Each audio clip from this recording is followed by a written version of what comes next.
O cartão de crédito facilita muito a vida do consumidor, mas pode também trazer muita dor de cabeça, caso o uso seja inconsequente. Vamos ver. Romário já teve 4 cartões de crédito ao mesmo tempo. Ele parou de calcular as dívidas quando a fatura de um deles chegou a R$ 4.000. Os bancos fizeram várias propostas para que a dívida fosse saldada. Mesmo assim, ele não consegue pagar. Ia virando aquela bola de neve, entendeu? Então era difícil você ter que pagar. Então às vezes você pagava até mais do mínimo, entendeu? Às vezes você ficava devendo um pouco do cartão, às vezes você nem chegava a pagar o cartão todo. Então, mas aí ele já cobrava aquele juro absurdo do jeito deles, né? Então eles queriam cobrar o juro deles. Então do juro deles eu não tinha condições.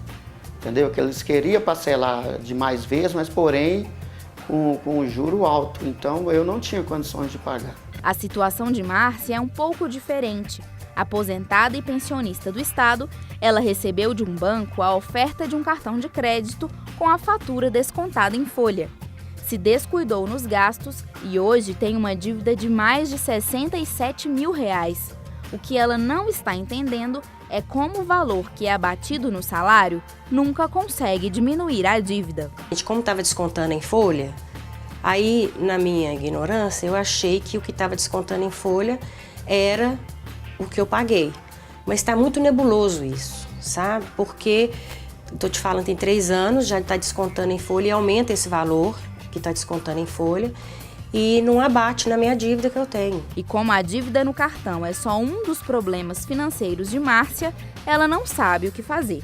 É uma bola de neve, tanto do cartão como paralelo, né? Porque à medida que você não está pagando aqui, que vai amontoando aqui, amontoa de cá, então assim, eu tô precisando mesmo de sentar, pôr tudo na ponta do lápis, fazer assim, sabe? Para entender as dívidas e saber como lidar com elas, Márcia contou com a ajuda do consultor de finanças pessoais, Diogo Gonçalves, que também se impressionou com o montante. R$ 67.200, uma dívida de R$ 6.000. Então, para que a senhora resolva sua situação, tem algumas coisas que a gente tem que fazer. A primeira coisa é procurar um bom advogado. Um advogado para entender se todos os empréstimos que a senhora pegou, se nesses empréstimos que a senhora pegou não existe alguns juros abusivos. Existem casos de aposentados que eles pegam o empréstimo via consignação, que é o desconto direto em folha, que ele permite que hajam juros mais baratos. Não é o caso da senhora. E ainda deu outra recomendação muito importante. Então, meu conselho para a senhora é quebrar. Vamos quebrar mesmo. A solução da senhora é essa. No caso, então vamos trazer aqui a realidade do público. Eu uso o cartão de crédito e é muito bom usar o cartão de crédito. Mas no caso da dona Marcinha, a recomendação agora é quebrar, é resolver o problema da dívida e não usar mais o cartão de crédito. Porque no caso dela, é um caso específico e eu digo a você que tem dívida. Se seu problema é dívida, vamos quebrar o cartão de crédito também. Não é uma boa sugestão que você continue com ele.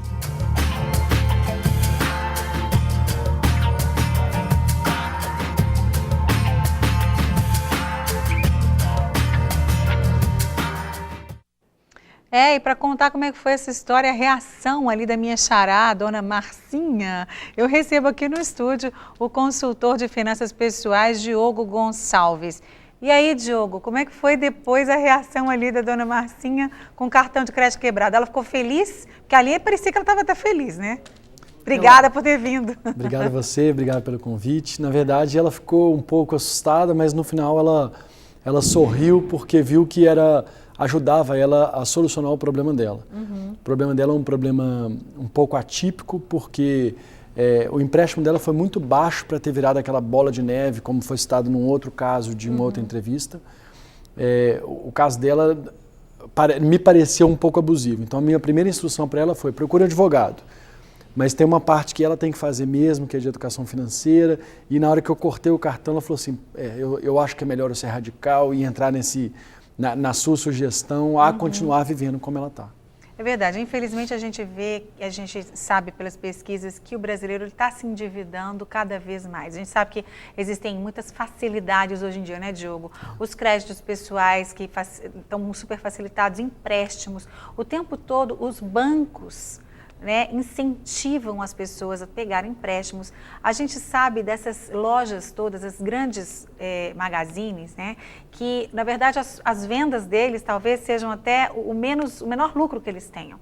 Eles têm aquela questão de empréstimo, né, as pessoas compram, têm o cartão da loja, todas as vezes que elas vão lá pagar, elas compram mais e ainda pegam dinheiro emprestado.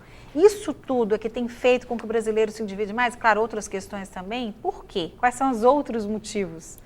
Não tem dúvida que esse seja um motivo principal. É cultural do brasileiro parcelar e achar que aquilo que cabe no bolso dele mensalmente, ele dá conta de ter. Mas muitas vezes, aconteceu no caso da Marcinha, ela não tem ideia de qual o valor que ela está sendo pago no futuro. Então, coube no meu bolso, eu posso comprar. Isso é uma realidade mentirosa. Não é assim que a gente avalia. Então, parte dos problemas hoje atuais, eu vejo que havia isso. O crédito tem aumentado muito. Até agora, a gente está num momento um pouco estável, com viés de queda, diminuição desse crédito, mas o crédito nos últimos anos vem aumentado muito. Todo mundo tem acesso a crédito. Então, assim, pessoalmente falando, talvez você possa compartilhar um pouco também, eu recebo, pelo menos a cada 3 meses, um cartão de crédito. Uma carta, você recebeu um cartão de crédito, você tem um limite de não sei quantos R$1.000 e etc. Eu pego, quebro, eu só uso um cartão de crédito. Tem várias recomendações para fazer sobre o cartão, eu acho que a gente vai chegar lá, mas fora esse problema específico de entrar em prestação, dividir as contas, se iludir, né, por aquele valor que vem mensalmente, é a parte da educação financeira. Eu sempre bato na mesma tecla e toda vez que eu vou fazer estudo, algum curso, vou me capacitar, vou conversar com algum outro especialista financeiro, todos começam com o básico, planejamento. É o quê? Anotar, ter uma planilha, seja ela no computador ou no papel, quanto que você ganha, quanto que você gasta. É o básico. Então, a começar da educação financeira que vem disso aí. É verdade. Então, todo mundo que está em casa assistindo, eu preciso sair das dívidas, eu preciso me organizar. O primeiro passo, então, é esse. É anotar num lado quanto que entra, o tanto que sai. E às vezes as pessoas assustam, né? Mas aí tem que colocar cada detalhe, não é, Diogo? As pessoas, às vezes, aquelas coisas pequenininhas, o pão de cada dia, o pão nosso de cada dia. Às vezes o pãozinho ele não coloca, uma gorjeta que ele dá toda semana, né, ali, sistematicamente ele não coloca. Tem que colocar todos os detalhes, Diogo? Na ponta do lápis, né? Eu recomendo assim, no meu caso, e aí é um caso específico por causa do meu controle, eu uso cartão de crédito para tudo, porque facilita. Primeiro que a conta só vem um mês depois. Segundo que você tem os papeizinhos, que é um recibo, que é o número do valor que você utilizou. Eu tenho uma planilha, a qual eu disponibilizo para quem quiser, para quem precisar, e eu vou notando, como você falou, o supermercado tem uma conta, condomínio tem outra conta, o aluguel da casa, no caso de quem tem, a gasolina do carro, então são todas as minhas contas, então, são lançadas à medida que eu vou usando o cartão de crédito. E dessa forma eu consigo ver o quanto eu estou gastando, sendo que nessa planilha também eu considero, só posso gastar até tanto. Então, só para fazer analogia, para ficar fácil, uma pessoa que recebe R$1.000, ela não pode gastar 1.000, muito menos mais de 1.000. O grande problema do brasileiro hoje é que muitas vezes ele não sabe o quanto que ele ganha. Verdade. Quanto mais, o quanto ele gasta. Então ele não sabe mesmo. Então na hora que você coloca na ponta do lápis, estou ganhando isso, mas estou gastando isso, está na hora de rever. Então é rever os gastos para diminuir. Com isso você equilibra a conta, é o primeiro passo. Você tem a dívida, como é que eu faço para pagar a dívida? Minha dívida é de X, é de R$500. Então eu vou dividir em 5 vezes, pagar 100, assumindo que é essa conta fácil de fazer. E na sua planilha você deve lançar lá o lugar de dívida, para que você liquide a dívida. Então essa é uma forma imediata de fazer, independente de negociação, independente de ver qual os juros maiores, também são outras dicas, mas a primeira coisa a se fazer é colocar na ponta do lápis, pode pegar um papel, um caderninho, eu sei que muitas senhoras assistem esse programa e não... Pega um caderno, anota o mês, anota quanto que ganha e as contas a pagar. É o primeiro passo, né? Eu acho que o primeiro passo é a gente encarar a nossa realidade. Qual é a minha realidade? Porque as pessoas também querem fugir da realidade de que estão endividadas. Então a pessoa ela vai empurrando, ela vai enrolando. Quando ela resolve encarar, o negócio já está difícil, né? Já está a bola de neve já cresceu muito, como até o caso ali da minha xará que a gente viu na matéria. Então o primeiro passo, assim, todo mundo tem que todo mundo sabe mais ou menos que está, claro, que se ele está endividado, só não sabe muitas vezes quanto. E foge. Então, o primeiro passo é encarar a realidade, né, Diogo? Perfeito. Assumir, olha, eu estou com essa dívida, primeiro passo, segundo passo, para mim, minha opinião, é querer sair da dívida. Tem gente que não quer sair, Diogo? Eu acho Não que quer não é no nem sentido de... Não se esforça muito para... Eu vou voltar ao que você falou antes. Eu não sei se querer é a palavra certa. Eu acho que todo mundo quer, mas não encara, não tem coragem de ver. Essa senhora, a dona Marcinha, deve estar nos ouvindo, um abraço para a senhora. Ela, assim, a minha visão, na hora que ela viu que ela tinha aquele tamanho de dívida, porque ela não tinha percebido que ela tinha aquele tamanho de dívida. Uma hora ela percebeu e falou assim, não, preciso de resolver. Então, falta primeiro encarar a dívida mesmo e falar, não, eu vou ter que sair dessa. O caso daquela matéria anterior, a dona Marcinha, daquele rapaz, ele disse... Romário. Romário? Decorei o nome dele por causa do Parceiro, jogador. Né? Romário. Ele pegou um cartão de crédito, segundo cartão de crédito, terceiro, quarto. Aí que ele resolveu encarar, ele falou, ó, virou uma bola de neve. Aí, e agora, como é que eu faço? Como é que eu saio dessa? Muitas pessoas acumulam uma dívida e pegam outra para pagar aquela dívida. Isso só piora. Existe um caso, se eu puder dizer agora, pode dizer. Um caso específico que isso é positivo. Eu trouxe aqui um papel, uma cola, e saiu uma reportagem da Exame.com de todos os tipos de dívidas, desde crédito pessoal, financiamento de veículos, crédito consignado, quais são os juros. Eu fiz uma média desses juros por banco, e eu não vou citar os bancos aqui, mas média de juros de crédito pessoal, 5% ao mês. Média por financiamento de carro, 2%. Crédito consignado, que era o caso da dona Marcinha, não é os juros dela, mas é um caso comum, 2,5%. Cheque especial, 8%. Cartão de crédito, 14%. Por que eu fiz essa pesquisa? Para dizer o seguinte, muitas vezes, em alguns casos, você está endividado no cartão de crédito, vale a pena pegar um empréstimo pessoal, se os juros comprovadamente para aquela pessoa for mais baixo, pega o empréstimo pessoal, liquida a dívida mais cara, para ficar exemplo fácil, a dívida do cartão de crédito, que na média está dando 14%, liquida ela e passa a pagar uma dívida mais barata. Esse é um caminho. E o outro caminho é o caminho da negociação. Você concorda que tanto a pessoa que está endividada quer pagar e quem emprestou quer receber? Então, certeza. Tenta chegar num acordo.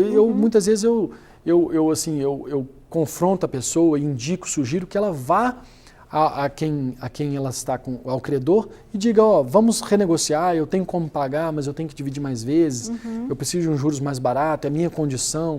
Exponha a condição dela para chegar num acordo. Eu acho que essa é uma saída, sim. É verdade. Eu acho que talvez quando eu disse não quer pagar, porque algumas pessoas parecem, pela atitude, que realmente não se importam muito.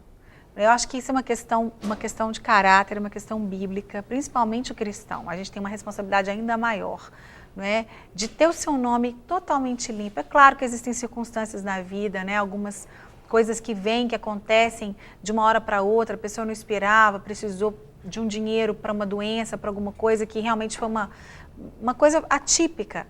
Mas muitas pessoas, elas não fazem isso que você falou que é tão simples. Por exemplo, olha, eu te devo tanto. Eu só posso pagar R$10 por mês. Às vezes você não vê que a pessoa quer, ou que a pessoa toma a iniciativa de pelo menos te mostrar que ela deseja te pagar.